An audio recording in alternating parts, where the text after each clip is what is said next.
Rolling updates versus blue-green deployments. Which one to use? Okay, let's break down rolling updates versus blue-green deployments. Rolling updates. Imagine gradually replacing parts of a running machine without stopping it completely. Rolling updates do the same for your application.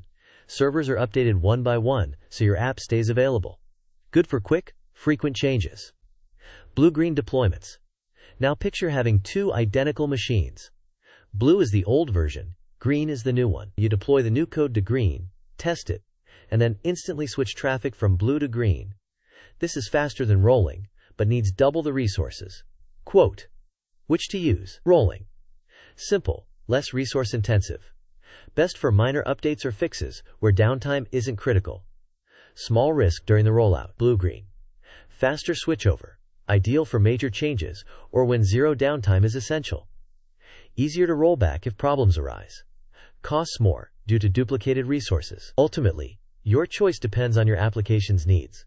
Speed, downtime tolerance, and resource availability. Want to master Kubernetes and more? QuickTechie has books, Linux Foundation certification preparation, trainings, interview questions and answers, and much more. Visit quicktechie.com now.